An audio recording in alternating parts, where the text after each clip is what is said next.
Esse aqui é o podcast do Juventude Prateada da Rádio CDL. Eu sou o tio Flávio e hoje nós vamos conversar com a Odete Castro. A Odete, que eu conheci de uma maneira bem inusitada, um amigo chamado Enéas, me apresentou um projeto que ela fez junto das APACs. As APACs são um tipo de presídio e ela tinha um projeto que levou para este presídio justamente na época de Natal. E aqui tem até um material que me foi presenteado, que foi feito por esses reeducandos, né, pelos recuperandos, que foi justamente dentro do projeto da Odete.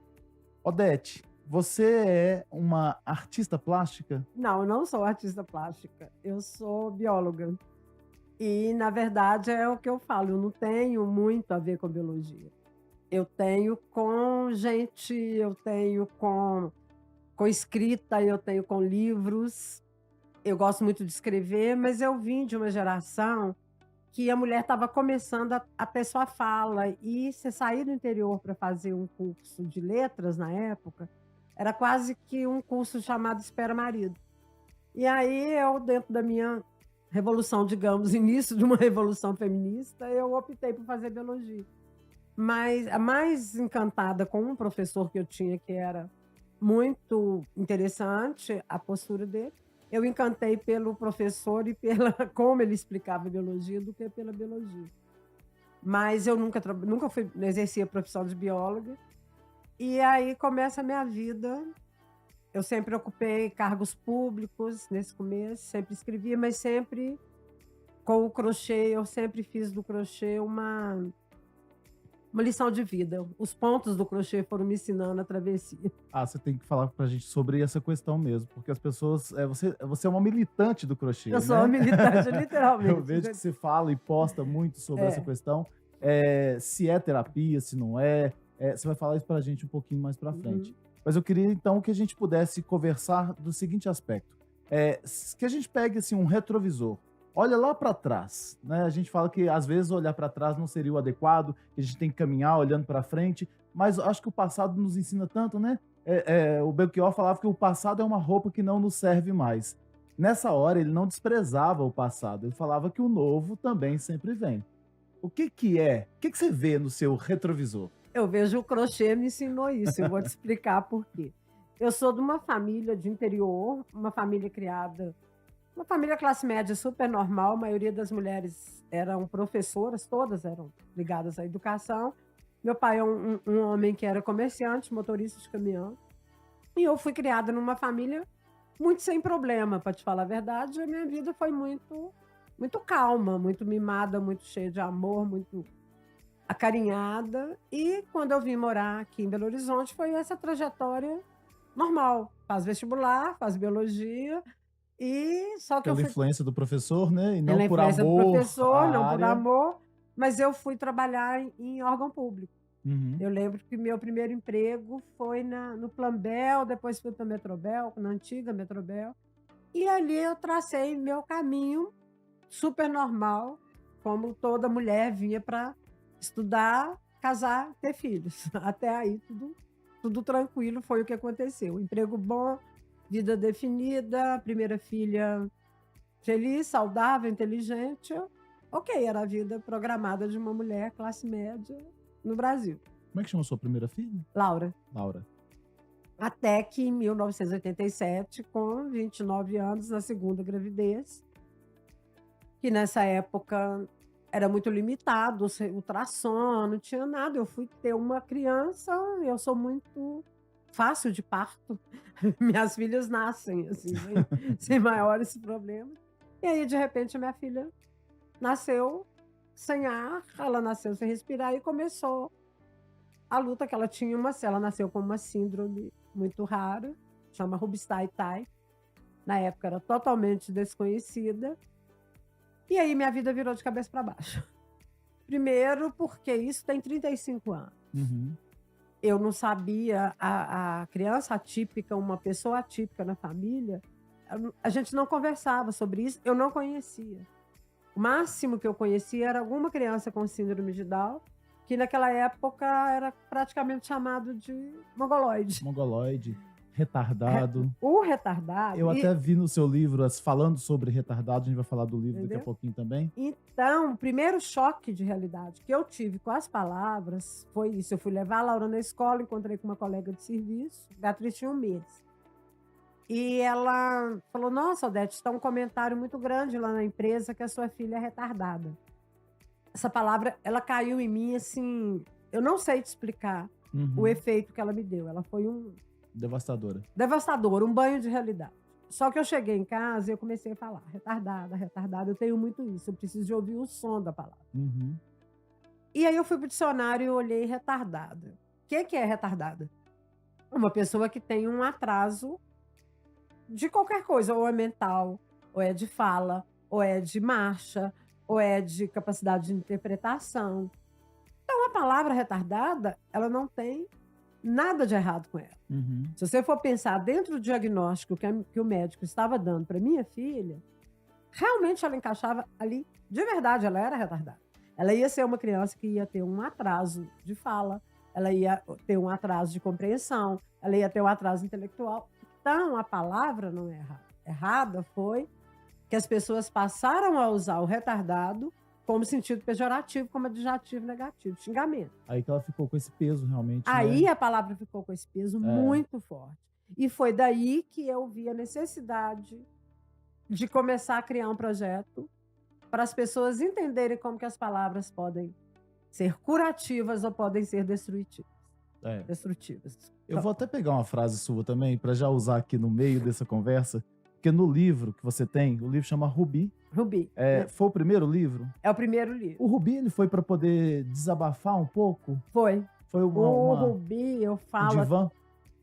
Ele foi um divã, mas eu vou usar uma palavra feia, mas você vai entender o que foi o Rubi na minha vida. Foi um vômito de uma comida estragada, vamos dizer assim. Não a comida da história, minha vida não é uma comida estragada. Mas eu precisava mostrar para fora o que foi minha vida. Foi um remédio para mim. O Rubi foi um livro para mim. Foi uma história minha que eu precisava expurgar com amor, eu digo isso. Ótimo. Eu vou pegar então essa frase que está aqui no livro. Ninguém suporta gente infeliz além da conta. O que você quis dizer com isso aqui? Isso, porque quando você tem uma filha atípica ou uma filha com doença, as pessoas gostam de ressaltar que você está sofrendo, as pessoas gostam de mostrar que você é guerreira, que não tem nada de guerreira. Só que se você veste essa roupa da guerreira, da sofredora, ninguém te suporta mais. Entendeu? Porque você vai numa festa, um exemplo, e a pessoa tá lá, choramingando, contando seus problemas o tempo inteiro, todo mundo vai afastar você. E parece que isso acaba ficando normal, que a pessoa não percebe, Você né? vai Ela vai fazendo normalizando, isso você vai o tempo normalizando a todo. dor. E aí que eu entro, não sei se cabe aqui agora, mas Aham. contra o primeiro estigma do mãe de anjo ou mãe especial. Isso é um veneno para as mães que passam por essa situação. Ou heroínas, né? Ou heroínas. E aí porque até dá é até uma cobrança que Uma você cobrança, seja heroína porque de tem hora verdade. que é muito cansativo. É. A vida da mulher, a vida da mãe, a vida do ser humano é cansativa. Uhum. Tem dia que você não quer sair da cama, tem dia que você tá triste, tem dia que você não tá suportando mais. Mas como você é especial, como você é a escolhida de Deus, você tem que ocupar o cargo com honra. Você não pode reclamar, você não pode nem ter sono. Entendeu? Porque o filho atípico, se você reclama que ele tá te enchendo o saco, tem hora que ele enche, você é ingrato, você é cruel. Como é que pode uma coisa Como é que dessas, né? pode um filho que Deus mandou para você, entendeu? Aham. Você é especial, você tem uma missão no mundo completamente especial, que é criado um anjo, entendeu? E Então interessante, isso é muito cruel com as mulheres. eu não tenho pesquisa nenhuma sobre isso, mas eu tenho observado alguns casos em que muitas vezes as mães, nesse processo, ficam sozinhas com as filhas porque os pais também saem. 97%. Ah, você tem essa pesquisa? Porque eu falei, o que eu observo é geralmente a mãe ficando com os filhos atípicos, e os pais, eu não dou conta, não sei o que lá Não dá mais. conta. O meu caso, eu sou divorciada, mas não por isso. Eu divorciei anos depois. Foi outros motivos, assim. Nesse ponto, meu marido não saiu de casa por esse motivo. Mas a maioria, principalmente, muito comum na classe mais baixa. Uhum. Porque é difícil mesmo, é cansativo, a mulher está exausta, entendeu? Porque o trabalho é todo dela. Normalmente, assim, você pode observar, né, quando elas vão para a AMR, por exemplo, que é um instituto muito bacana, que ajuda muito. Elas chegam com aqueles meninos com paralisia cerebral, no colo, estraçalhadas, pegam um ônibus 5 horas da manhã. E aí ela vai chegar em casa, ela vai ter que cuidar dos outros filhos, ela vai ter que fazer comida, ela vai ter que arrumar a casa, e ela vai ter que cumprir a função dela de mulher. Então ela está exausta e o marido fala: minha mulher não é mais aquela, eu tenho uma outra que eu possa ser mais feliz. É isso que Uhum. acontece. Ainda A, so- pegando. a Pode falar. solidão da mulher. A solidão da A mulher. solidão da mulher É. atípica é uma coisa assim. Olha, ainda pegando esse retrovisor aqui, de olhar para trás, né? Olhar para o passado, a Laura já existia, aí vem a Beatriz. A dedicação muito grande para Beatriz. Você sentiu um impacto na Laura? Eu tenho uma culpa com a Laura que não acaba nunca. Entendeu? Não acaba, eu carrego com a minha culpa. Tudo que eu faço para Laura, eu acho que eu estou em dívida com ela. Isso até hoje? Até hoje. É uma coisa assim. Eu sei que não, ela não me cobra isso. Laura é uma Uhum. menina assim, extremamente bem resolvida. Eu acho que a Beatriz foi uma lição para nós todos, porque a Laura, assim, a Laura é de uma praticidade, de uma competência, de uma alegria, uma menina que gosta da vida de uma forma que eu nunca vi igual. Entendeu? Uhum. Então não tem problema nenhum com a Laura. Eu olhei, foi tudo feito certo. Beatriz foi a irmã que a Laura amou incondicionalmente, nunca tive problemas nenhum. Mas eu carrego uma culpa enorme, enorme, enorme. Uhum. É a coisa minha, não tem terapia que resolva isso. Entendi. Eu vejo isso muito em algumas famílias também, em que os filhos. É lógico, a dedicação para aquela filha atípica ou para o filho atípico, tem que ser maior mesmo, em função de tudo isso, né? Em função de Exatamente. ter que levar pra uma reabilitação, em função de demandar mais cuidados físicos, emocionais. E eu acho que as mães têm muito essa culpa do abandono, entre aspas, dos outros É. filhos. Olha, se eu falar alguma coisa aqui que não é certa, você já vai me ajudando a corrigir também esses estigmas que a gente vai criando, tá? Mas aí eu percebo esse abandono dos pais, que não dão conta, e a própria solidão dos filhos, dos irmãos, que vão se fechando, né? Tem um filme que chama Extraordinário, Uhum, lindo. lindo, né? Ele aborda muito isso. É. Porque, assim, eu não tive essa coisa com a Laura. Primeiro que eu já coloquei na terapia direto, eu já olhei o colégio certo que ela ia estudar, que ia ser mais fácil para ela. E a Beatriz foi muito acolhida, Uhum, dos amigos da Laura, pela minha família. Eu nunca tive problema com esse problema familiar. Então, assim, a Beatriz, eu falo que ela era um guruzinho dos amigos da Laura. Eu nunca tive, eles frequentavam a minha casa, Laura, esse problema não foi. Meu problema é assim, Laura ia competir a natação, no dia que ela ia ganhar a medalha, a Beatriz estava muito mal de saúde. Entendeu? Então, eram esses conflitos que eu uhum, acho que umas horas, assim, pegavam. São coisas que talvez nem ela lembra, uhum. mas que Pra me você ficou doeram marcante. muito, É. entendeu? Eu ter que deixar os domingos, durante bom tempo, ela saiu com minhas amigas. Os programas de domingo que eram familiares, os da Laura com 3, 4 anos, passou a ser com as minhas amigas, com os filhos, entendeu? Eu não tinha Entendi. opção. Então, O que que é essa síndrome que a ela, Beatriz nasceu com ela? ela chama Rubinstein Type. Daí o Que nome vem o nome Rubi. Rubi, que quando eu recebi o livro, Você eu achou que era até uma pedra.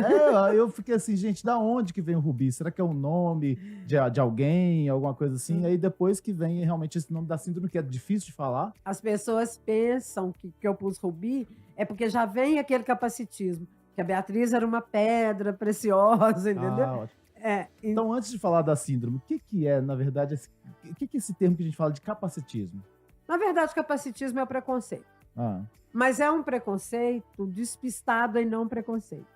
Então, uhum, quando as pessoas pensam que o Rubi é uma pedra, aí eles já imaginam que a Beatriz, por ser atípica, ela seria uma preciosidade. aham, Então, assim, é como se eu estivesse denominando a Beatriz como anjo, como pedra preciosa. Eu estou quase que, como é que eu te digo? Tirando a minha culpa, porque eu sou normal, eu sou Odete carne e osso. mas ela é uma pedra, Uhum. entendeu? Então eu não tô tendo. Então, quando eu falo que todas as crianças com síndrome de Down são carinhosas, são meigas, são deliciosas, são lindas, eu estou exercendo capacitismo, porque eu estou tirando delas a peculiaridade de ser, cada uma ser uma. E isso sem a gente perceber não ajuda em nada, né? Ajuda em nada, só atrapalha. É. Eu adoro crianças assim, eu escuto Uhum. muito isso. Como assim? Que criança assim? O que que é? Criança assim como? Eu falo muito isso. Criança assim, isso é o capacitismo. Ou quando eu falo, coitado, tá preso numa cadeira de roda, Uhum. entendeu? Como? Ninguém tá preso na cadeira de roda. Você usa a cadeira de roda como locomoção, mas a primeira importância é você. Ótimo. A deficiência vem depois. E aí me fala então, o que que é essa síndrome? A síndrome é uma. Ela era muito desconhecida. Ela é uma alteração genética no cromossoma 3. Uhum. Pronto. Cientificamente é isso. E o que que resulta? São E ela várias. resulta, ela tem muitas diferenças. Aham. São 14 ou 15 tópicos que te mostram assim. Então, ela tem a mãozinha característica de síndrome mesmo. A mão é pequena, o dedo é gordinho, tanto que o símbolo da associação é a mão gordinha. Sei. O, o rosto tem uma característica peculiar, como tem a síndrome de Down, só que a dela é um pouco diferente. Assim, o olhinho é mais caído, o cabelo é muito liso, tem muito pelo. E Uhum. aí vem as diferenças assim físicas. Intelectuais. Então, elas têm diferença intelectual em níveis variados. Beatriz era muito grave, Aham. muito grande, vamos dizer. Entendeu? Ela era uma criança, ela não tinha uma capacidade ela não foi alfabetizada, entendeu? A fala dela, ela não teve oralidade, Uhum. entendeu? Eu entendia tudo que ela falava, mas ela não era oralizada, verbalizada, né? Mas, então tem isso. Agora, tinha uns com problema cardíacos, tem um problema escoliose, tem outras características, assim, mais de saúde. Sei. E a gente ainda é muito mistério, assim. O que que leva? Elas têm muito problema de pneumonia, muito problema. Assim, a Beatriz tinha muita pneumonia, ela tinha muito problema respiratório, ela teve muita falta de ar ao longo da vida dela, tá? Mas, ao mesmo tempo, tem umas que são alfabetizadas, tem uns que jogam tênis, sabe? Mas sempre tem o problema intelectual. Entendi. Pouco e maior ou menor, mas tem. Então agora a gente vai pro espelho. Já que a gente olhou no retrovisor, a gente agora vai pro espelho. Olhando no espelho, quem que você vê hoje? Eu acho que eu vejo hoje, na verdade, assim, eu estou te falando até 4 anos atrás e depois de 4 anos. Mas, na verdade, eu me vejo uma mulher assim que aprendeu muito. Eu tenho 2 vidas, eu tenho a vida Odete 87, Odete pós-87. Eu aprendi com a Beatriz, a primeira coisa que eu aprendi, que eu acho assim, a lição maior que ela deu para mim foi liberdade. Sabe? Eu acho que eu até choco as pessoas, porque eu sou uma pessoa hoje assim extremamente livre. Livre que eu tô falando não é livre de fazer o que eu quero. É livre de não incomodar com o que você pensa de mim. Uhum. Eu acho que isso é uma das coisas assim. Porque a partir da hora que você. Não me interessa se você vai me achar chata, agressiva. Eu saio. A minha preocupação hoje é tirar a minha essência. Eu quero passar para você o que realmente eu aprendi que eu sou de verdade. É a minha verdade. É a única coisa que importa. Tem uma pintura do Magritte que é um surrealista e é muito próximo. Eu até falei na rádio CDL sobre ele e sobre essa pintura, que tem um homem olhando para um espelho e aí aqui em cima tem um livro. O livro é refletido no espelho, mas quando esse homem olha para o espelho, ele vê as costas dele e não se vê. O ver as costas é como as pessoas estão nos vendo. Então é aquela necessidade da gente mostrar para os outros algo diferente daquilo que a gente realmente é, né? Porque ele não consegue se enxergar. Ele está enxergando aquilo que os outros enxergam. E isso, eu vou falar uma palavra também pesada e que às vezes, né, é metafórica, mas isso é uma prisão, Isso né? totalmente, não é pesada, não, é a verdade. Então, quando eu falo que através da Beatriz eu me libertei disso, é uma liberdade, assim, total, entendeu? Total, total, total. Agora, depois disso, depois da morte dela há 4 anos, eu também aprendi, assim, porque você perder um filho é uma coisa, assim, que não tem explicação, é uma das coisas mais surreais que pode acontecer na sua vida. Então, quando você enfrenta essa dor, que é a maior de todas, também você perde o medo das dores pequenas, Uhum. entendeu? Então, O que assim, que são dores pequenas? as dores da vida, porque todas as outras dores, perante a perda de uma filha, são dores pequenas. Entendi. Todas. Entendeu? Assim, por exemplo, eu perdi mãe e perdi filha. Então, eu considero que eu perdi a minha coluna vertebral, que é a sustentação, que vem mãe e filha. Uhum. Mas a mãe é a condição natural da vida e a filha não é. Uhum. Então, tudo vai no segundo plano, você tá entendendo? Então, hoje, para mim, o meu foco, o meu ideal é isso, é a minha verdade. Olha só, a gente então agora vai olhar pelo para-brisas. Nós olhamos o retrovisor, olhamos o espelho, a gente ficou pouco no espelho, tem muita coisa no espelho para falar. Mas o para-brisas, o que que você vê para frente? Eu tento ver. E eu tento levantar todo dia e fazer com que eu veja e que outra pessoa possa ver o que eu já vi. Não que eu sou mais sábia que os outros, mas, entendeu? Assim, que você possa ver que essa flor que você está mostrando aí, Uhum. eu vi muito através dela. Porque, por exemplo, eu era uma pessoa que eu digo até que eu acho que eu era um pouco preconceituosa, ou muito, talvez. Eu não tinha a menor empatia com pessoas detentas. Eu ainda era daquela teoria seguinte: eu sou mais a família que chorou do que quem fez chorar. Uhum. E quando o Enéas me convidou para fazer esse trabalho, que foi através da CEMIG, Que trabalho? é um trabalho, ele me convidou para fazer um trabalho das flores, que eu faço flor de crochê. Eu tenho que Uhum. abrir um parênteses para explicar isso É. aqui. Então, você quer que eu... Vamos explicar já de uma vez? O que que é esse seu trabalho? E a gente volta Tá, no projeto Uma Flor por uma por uma Dor. dor. É um Tá. projeto que foi o seguinte: as pessoas estavam extremamente violentas, como estão. Eu Uhum. estava vendo gritos na minha rua, até com um simples jogo de futebol, as pessoas gritavam morte, sangue, tiro. E a Beatriz coincidiu que a Beatriz estava num momento de vida muito frágil, ela estava caminhando para o fim. E eu estava com ela um dia que ela não estava bem, e eu vi aquela violência de palavras, de tudo, eu pensei comigo, falei, eu preciso, por mim, achar uma forma de fazer alguma coisa que, pelo menos, por mínimo que seja, eu estou fazendo uma coisa boa. E veio uma intuição, que eu não sei como, eu cismei, eu falei, eu vou fazer uma flor de crochê, porque aí veio o crochê na minha vida. Falei, de hoje em diante eu vou fazer uma flor de crochê todos os dias da minha vida e vou colocar numa árvore. E aí eu comecei a fazer isso. Falei, e essa flor vai falar sobre o que eu penso, o que eu quero para o mundo. Então a Beatriz estava viva. Beatriz estava viva. Ah, tá. Isso foi em março, Beatriz morreu em agosto.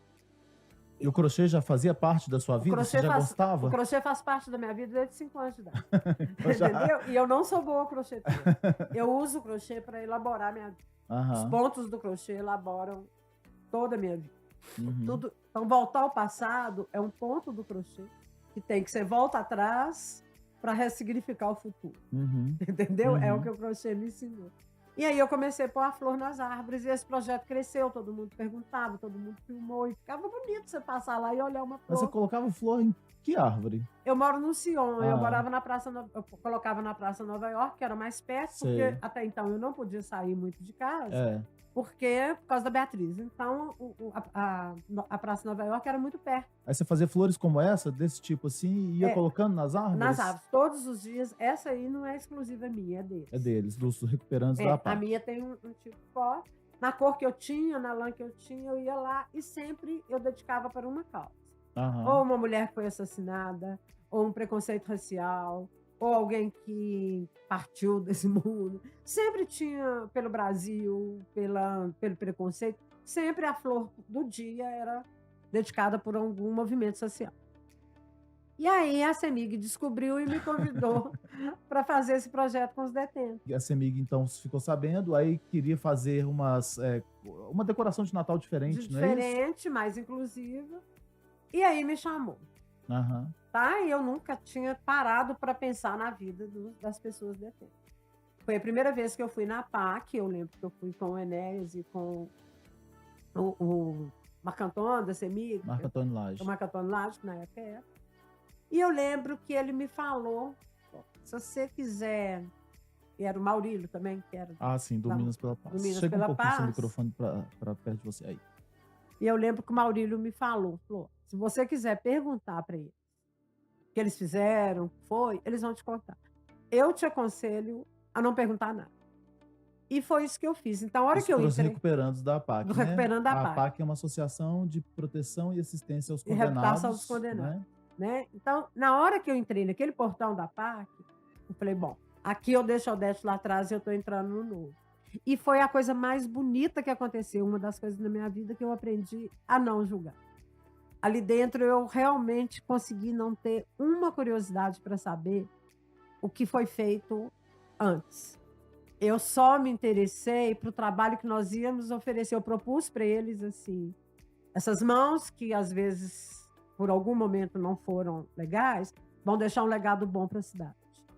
E hoje eu faço oficina, eu levo a flor, eu levo o material para cada mulher, ela colocar na flor aquilo que está no interno dela, Latinha. Então são customizações através da flor, que é muito mais profundo. Na verdade, você vai tirar o seu interno e o seu medo de expor para o colega que o seu trabalho não é bonito. Porque Ainda tem sempre isso, é, né? Ainda tem sempre é. isso. O medo Do da julgamento. concorrência, E o né? medo do julgamento, É. entendeu? Então eu ofereço a possibilidade, assim, eu peço para não olhar YouTube, para não olhar referências. Ali você está, você com você mesmo, sabe? E é muito bonito esse trabalho, Eu imagino. sabe? Eu imagino o quanto que as pessoas, sem essa preocupação estética, né? Exatamente. Que pode ficar esteticamente Mas bonito. Não, o fica, que é esteticamente bonito mas também, né? fica, É. é maravilhoso, porque quando elas começam, sempre eu ouço assim, não tenho criatividade nenhuma, Não sou boa não sou nisso. boa nisso. Eu falei, você sempre teve, você só esqueceu. Olha, parabéns pra você por tudo que você tem feito. Não é só isso que você falou aqui, e olha que você falou um monte de coisa, mas não é só, entre aspas, isso que você tem feito, tem muitos outros projetos. E parabéns pela possibilidade que você tem de nos trazer a sua história. Todo mundo que nos ouve tem a sua história, cada pessoa tem a sua história, mas é tão gostoso conhecer a história do outro, né? Muito. Conhecer a história e o outro se abrir para que a gente possa entrar e conviver e se alimentar desse pão, né, que nos é deixado pelo outro. Então, obrigado pela sua presença aqui. Tá? Eu te agradeço demais, assim, de trazer, que as pessoas possam conhecer uma Beatriz, que tem várias Beatrizes por aí. Obrigado, Odete. Obrigada a você.